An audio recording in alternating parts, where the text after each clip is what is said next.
Eh bien bonjour à tous les passionnés de radio, de technologie et autres qui ont rapport avec la transmission radio. Voilà, je vous ai présenté la box. Alors c'est quoi cette box? C'est le R104M, produit soviétique utilisé par la RDA. C'est pour ça que la sérigraphie est en allemand.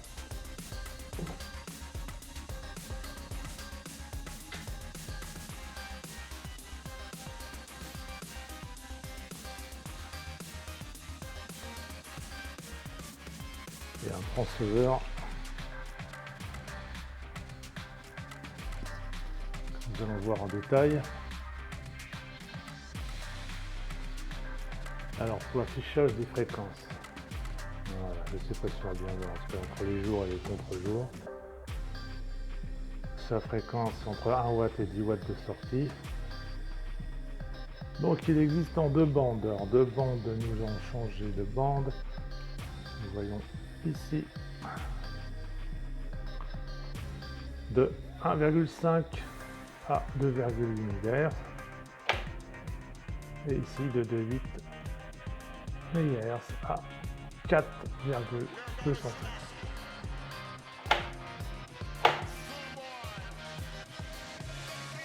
Ici, la mise en place de antenne filaire,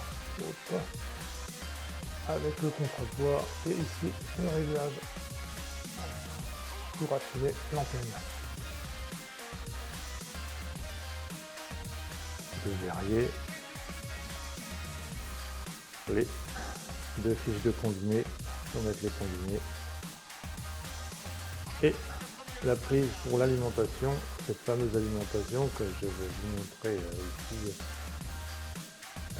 que je vais vous montrer mais en image car je ne l'ai pas, malheureusement je n'ai pas l'alimentation de cet appareil.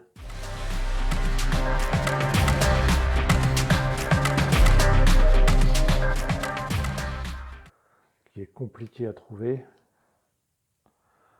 Ici une petite prise, donc ça va être une sortie 2,4 V et ça doit faire fonctionner pour de l'appareillage extérieur. Je me rappelle qu'ils ont des lampes qui fonctionnent comme ça, des petites lampes torches.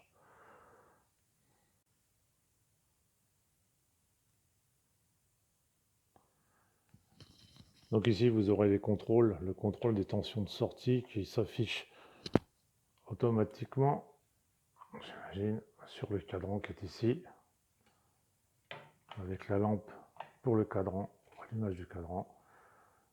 C'est du classique, avec Vorsicht, Hormit, donc cette inscription qu'on retrouve aussi souvent dans ce genre de matériel, qui veut dire attention, l'ennemi écoute.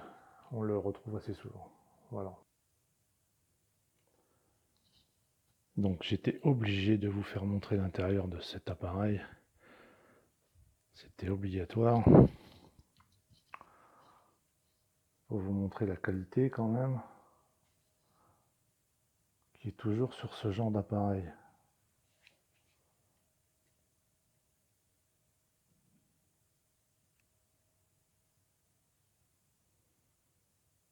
Je vous laisse admirer.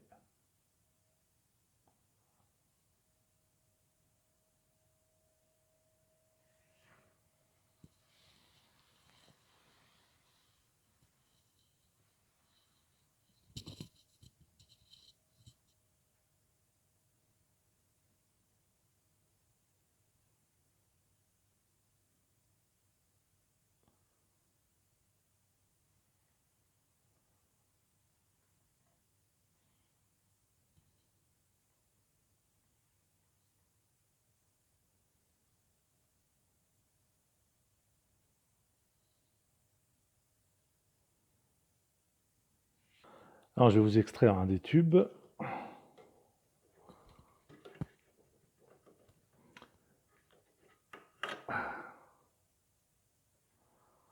Alors voici le genre de tube.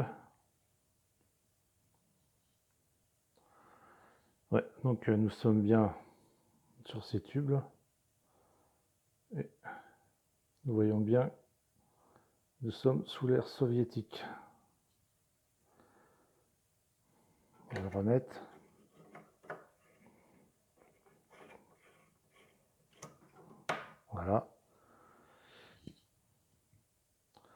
Alors pour extraire ce genre de tube, normalement on utilise un petit capuchon comme celui-ci.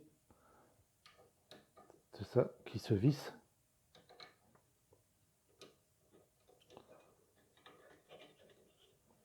Et après on peut enlever le tube plus facilement.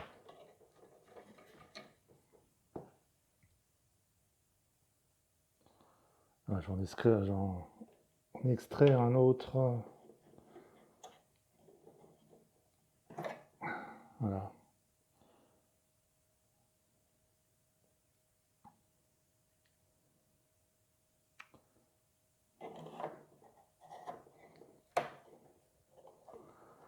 Voilà, de toute façon, j'ai des modèles tout neufs.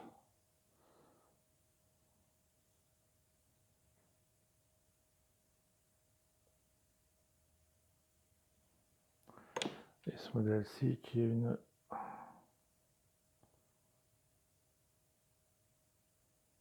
Voilà.